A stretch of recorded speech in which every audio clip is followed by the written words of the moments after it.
चला तर मंडळी, आज आपण मस्त चटपटा मजेदार क्रिस्पी झटपट बनणारा आपण इथे नाश्ता बनवणार आहे. नाश्ताच काय, कधीही एनी टाईम हा बनवून तुम्ही मेनू तयार करू शकता. असा आजचा आपला चटपटीत आणि एकदम टेस्टी नाश्ता बनणार आहे. एंडपर्यंत नक्की पहा, हा नाश्ता तुम्हाला आवडणारा आहे.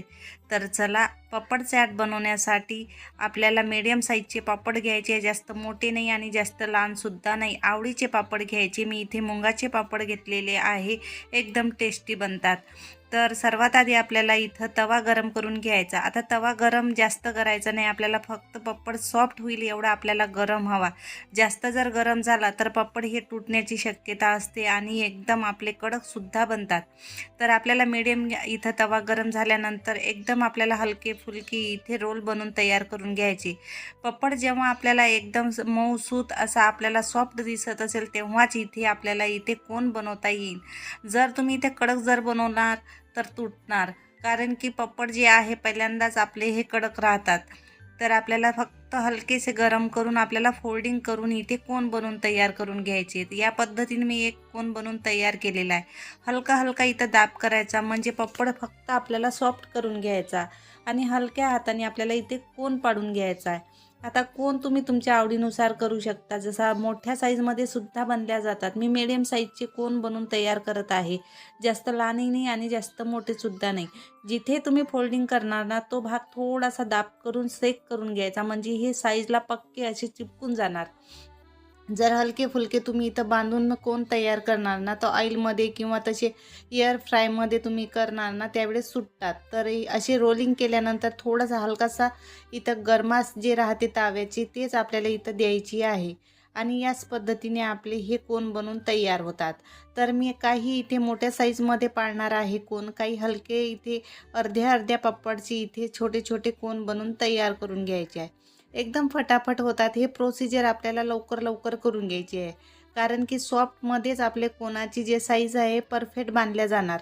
जेव्हा तुम्ही फोल्डिंग करणार ना, त्यावेळेस फक्त इथं फोल्डिंगच्या जागेवर पुन्हा एक वेळा असं दाबून सेक करून घ्यायचा, म्हणजे त्याची जे साईज आहे हे खुलणार नाही आणि मस्त परफेक्ट इथं कोन बनवून तयार होणार. याच पद्धतीने मी 3-4 असे कोन पाडून घेतलेले आहे. प्रत्येक कोन तुम्ही अशाच साईजमध्ये सेकून घ्यायची. जे साईज तुम्हाला आवडते त्या साईजमध्ये इथं कोन पाडून घ्यायचे आहे. पूर्ण एक साईजमध्ये तुम्ही कोन पाडून घ्या. नंतर तुम्हाला एअर फ्रायमध्ये किंवा इथे ऑइलमध्ये फ्राय करायचे आहे, तुमच्यावर डिपेंड आहे. तर मी इथे हलके हलके इथं दाब करून घेतलेले आहे मस्त. काही छोटे छोटे इथे मी कोन पाडून घेणार आहे. मुलांना खूप आवडतात, एकदम मस्त असे दिसायलाही सुंदर दिसतात. प्रोसिजर सेम तेच आहे. हलक्या हलक्या हाताने सेक करून घ्यायचा आणि लगेच आपल्याला कोन पाडून घ्यायचा आहे.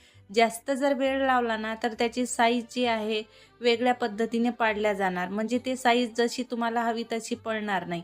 ज्या साईजला तुम्ही फोल्डिंग करणार ना, तो भाग खालच्या बाजूला ठेवायचा आणि पुन्हा इथं दाब करून घ्यायचा आहे. तर मी इकडे साईडला काय केलेलं आहे, थोडंसं हलकंसं ऑइल गरम करून घ्यायचं. जे साईड आपण फोल्डिंग केलेली आहे तो पहिल्यांदा आपल्याला इथं एकदम कुरकुरी आणि क्रंची बनवून घ्यायची आहे. नंतर दुसऱ्या बाजूला आपल्याला सेकून घ्यायची. म्हणजे काय होणार आहे ना, जो साईज आपण फोल्डिंग केलेली आहे ना, ते ऑइलमध्ये किंवा एअर फ्रायमध्ये सुटणार नाही. तर तुम्हाला जसं आवडत असेल तसं, कारण की हे पापड जे आहे, कोण जे आहे, बिलकुल ऑइली राहणार नाही, एकदम ड्राय होतात. त्याच्यामुळं मी हे पद्धत तुम्हाला दाखवत आहे. प्रत्येकाजवळ म्हणजे एअर फ्राय करण्याची मशीन राहत नाही, त्याच्यामुळे तुम्ही थोडेशा ऑइलमध्ये सुद्धा ही अशी प्रोसिजर करू शकता. मी एकदम सोप्या पद्धतीने तुम्हाला दाखवत आहे. जसं तुम्हाला आवडत असेल, जशी सुविधा आहे तुमच्याजवळ, तशी तुम्ही इथे कोन बनवून तयार करू शकता.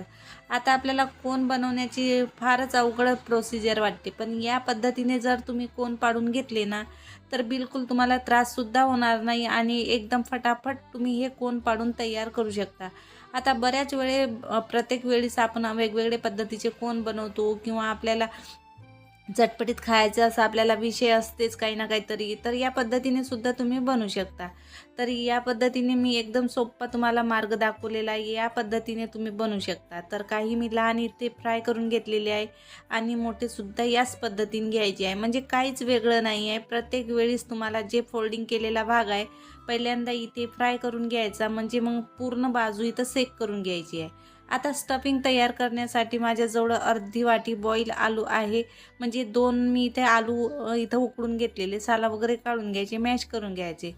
मटर मी इथं बॉईल सोबतच केली होती आलूसोबत, तर मटरसुद्धा याच्यामध्ये ॲड केलेलं आहे.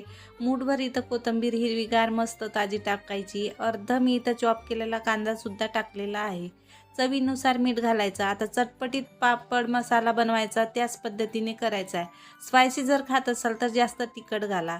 अर्धा टीस्पून मी इथं लाल तिखट घातलेलं आहे, गरम मसाला घातलेला आहे, थोडीशी इथं आमचूर पावडर घालायचं, थोडंसं इथं मी एक टमाटर चॉप केलेलं आहे ते घातलेलं आहे. हिरवी इथं आपल्याला कट केलेली मिरची घालायची आहे. काही इथं मी कॉर्नफ्लॉवर घेतलेले होते ते सुद्धा याच्यामध्ये ॲड केलेले आहे. तर मी इथं बॉईल करून घेतलेले आहे. आता आणखीन आपल्याला चटपटीत बनवायचं आहे तर मी अर्ध्या लिंबाचा रससुद्धा घातलेला आहे.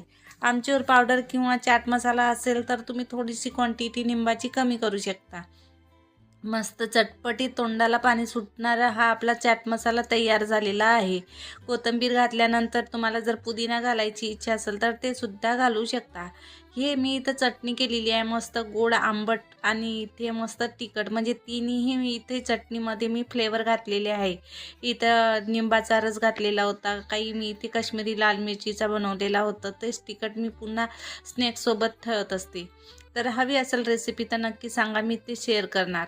आता एक कोन घेऊन आपल्याला हे स्टफिंग आतमध्ये मस्त गचागच भरून घ्यायची. म्हणजे आपण घरीच खाणार आहे त्याच्यामुळं काही कंजूसी करायची गरज नाही. तर आता इथे माझ्याजवळ हे चटपटीत मस्त मुरमुरे मी इथं ट्राय केलेले होते ते सुद्धा इथं मी ॲड करणार आहे. एकदम मस्त नमकीन, हे कधीही आपण एनी टाईम बनवत असतो तोच मसाला मी इथं घातलेला होता. तर इथे मस्त सेव मुरमुरेची मी स्टफिंग तयार केली ते ॲड केली. पुन्हा याच्यावर आलूची स्टफिंग ॲड करायची आणि मस्त तिखट लाल इथं आपण इथे चटणी ॲड करणार आहे. मस्त आपले वेगवेगळ्या चटण्या तुम्ही इथे ॲड करू शकता. इथं लिंबाचा रस किंवा इथे तुम्ही चिंचाचा रस किंवा इथे दही हे सुद्धा घालू शकता तुम्ही तुमच्या आवडीनुसार. आता जर थंडीचे दिवस आहेत, मुलांना जर खोकला वगैरे येत असेल तर तुम्ही इथे आंबट कमी करू शकता. थोडंसं दिसण्यासाठी डेकोरेट करायचं, इथे कोथिंबीर आणि पुदिना मी ॲड करत आहे. तुम्हाला जेवढं आवडत असेल, आवडणं काय सर्वांनाच आवडतात हे, तर याच पद्धतीने मी इथे हिरवी मस्त कोथिंबीर घातलेली आहे, पुदिना याच्यावर घातलेला आहे. पुन्हा लाल चटणी याच्यावर ॲड करणार आहे मी. मस्त दिसायलाही सुंदर आणि खायला तर गजब लागतात हे. एक वेळा तुम्ही मस्त बनवून बघा, खाऊन बघा.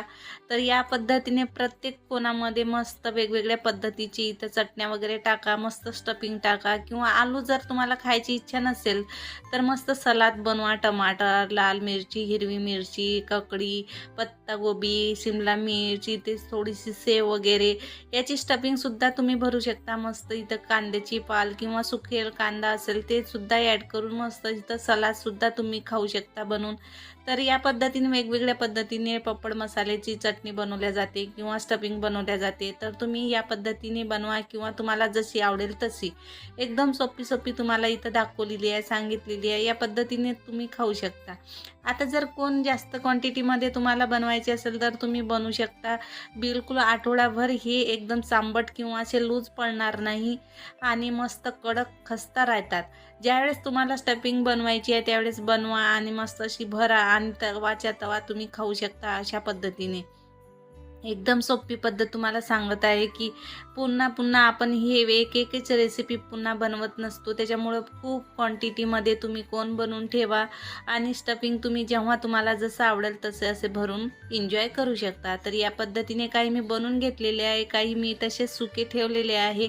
जेव्हा खाण्याची इच्छा झाली की मस्त याच्यामध्ये आपल्या पसंतची स्टफिंग तयार करा आणि चटण्या वगैरे टाका आणि मस्त असे क्रंची, खस्ता, चटपटीत कधीही एनी टाईम हे बनवून खाऊ शकता. संध्याकाळच्या चायच्या आधी किंवा तुम्ही सकाळी किंवा दुपारी जेव्हा तुम्हाला खायची इच्छा झाली तशी तुम्ही बनवा आणि लगेच खा. तर सजावट तुम्ही तुमच्या आवडीनुसार करा आणि मस्त या पापडाचा एन्जॉय करा. तुम्हाला कशी वाटली आजची पापड चाट नक्की कमेंट बॉक्समध्ये सांगा आणि आवडली असेल रेसिपी जाता जाता चॅनलला लाईक करा, शेअर करा आणि सबस्क्राईब करायला विसरू नका मंडळी आणि जास्तीत जास्त चॅनलला सपोर्ट करा.